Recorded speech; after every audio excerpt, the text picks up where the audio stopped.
ज़रा ये भी सुनो सेगमेंट में एक बार फिर उपस्थित हुआ हूँ मैं प्रोफेसर राजीव शर्मा इंदौर से। आप सभी को भाई दूज के पवित्र पर्व की, भाई दूज के पाकीज़ा पर्व की बहुत बहुत शुभकामनाएं देता हूँ। और जैसा कि आप जानते ही हैं, हम अपने ग्रंथों से छोटे छोटे उदाहरण लेते हैं, उनकी कथाओं के उदाहरण लेते हैं संबंधित त्योहार के मद्देनज़र, और फिर ये जानने की कोशिश करते हैं कि आखिर इन बातों का लक्ष्य क्या है, इसका निहितार्थ क्या है, आखिर ये बात क्यों कही गई है। ऐसा कहते हैं कि ये जो यमुना नदी है ये सूर्य की पुत्री है।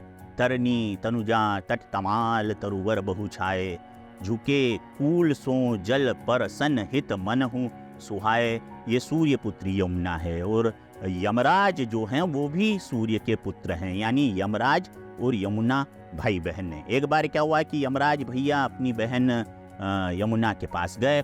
यमुना बड़ी खुश हो गई, स्वाभाविक ही है, कोई भाई बहन के घर आए तो बहन को बहुत खुशी होती है।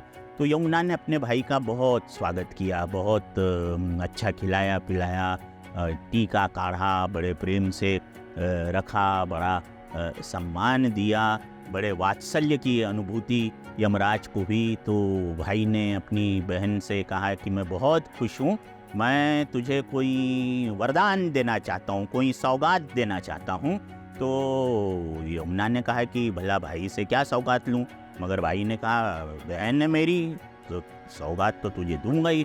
तो यमराज ने अपनी बहन यमुना को ये वरदान दिया कि आज की तारीख में भारतवर्ष की समस्त बहनें आज से ही भाई दूज का पर्व मनाएगी और भाई दूज पर अपने भाइयों को घर पर आमंत्रित करेगी, उन्हें टीका लगाएगी, उन्हें अच्छा अच्छा प्यार से भोजन करवाएगी।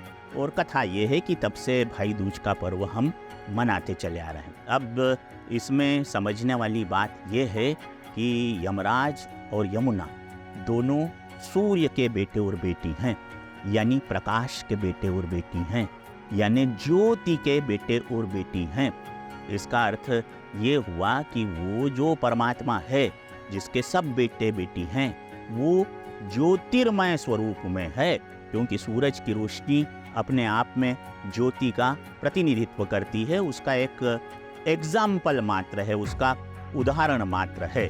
और दूसरी बात ये कि दुनिया में सबसे पवित्र प्यार यदि किसी का है तो वो भाई और बहन का होता है।